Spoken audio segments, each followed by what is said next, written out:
qu'est-ce que vous avez dit à la base ce soir pour cette rentrée? À la base, ce soir, nous leur avons fait le compte rendu de la journée de la rentrée sociale que nous avons fait ce matin à notre siège, qui est basé sur le thème l'apport du travailleur dans la qualité du service public. Et cet apport du travailleur dans la qualité du service public nous amènera à mieux travailler, à chercher la performance, à chercher un résultat plus concret, à respecter le citoyen, les besoins du citoyen et surtout à respecter le denier public et les biens publics, à nous respecter nous-mêmes au sein des services et à permettre à ce que le service que nous rendons à notre population puisse être un service qui rencontre sa satisfaction. Dans cette qualité de service public, il y a fondamentalement le respect intrinsèque des droits et des devoirs de tous les partenaires, les acteurs du monde du travail, à savoir l'employeur ou le producteur et les employés ou les agents publics. C'est ce que nous avons choisi de faire. L'arme que nous avons choisie dorénavant pour pouvoir continuer la lutte, parce que l'un tient en l'état l'autre, c'est-à-dire sans une qualité de service qui permet à ce que la population soit satisfaite des prestations que nous leur donnons. On ne peut pas créer une richesse qui permette d'améliorer encore plus les rémunérations. Et nous continuerons de réclamer l'amélioration de notre rémunération en faisant du mieux le travail qui nous est confié. Voilà concrètement ce que cela veut dire. Voilà, qu'est-ce que vous ferez concrètement sur le terrain pour permettre aux travailleurs d'apporter encore plus? Oui, d'abord nous avons fait un projet sur la qualité des services publics et nous irons vers les bailleurs pour avoir l'appui financier nécessaire et nous allons descendre dans la base.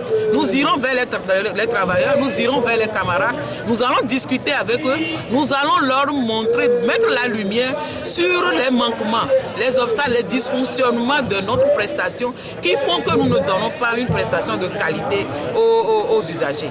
Et après cela, nous allons revendiquer parce que dans la qualité du service, si on n'a pas le matériel adéquat, si on n'a pas l'environnement de travail adéquat, si on n'a pas les moyens, la motivation adéquate, on ne peut pas le faire non plus.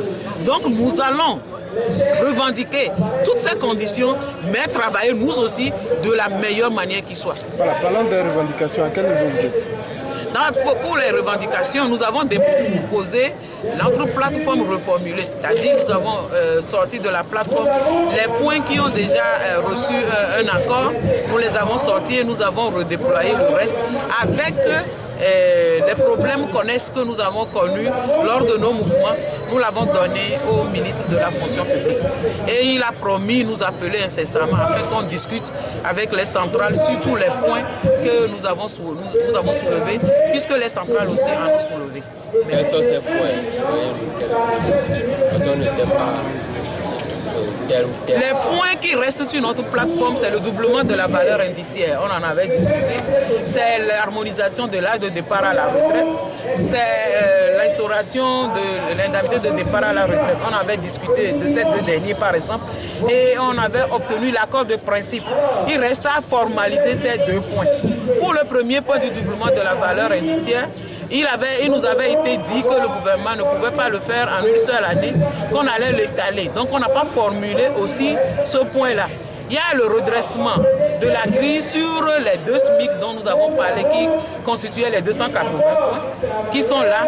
Et il y a le paiement des 20-30 000 au budget autonome de l'État, pour lequel nous avons reçu un accord le 6 juin 2013 et qui n'est pas encore effectif jusqu'à ce jour.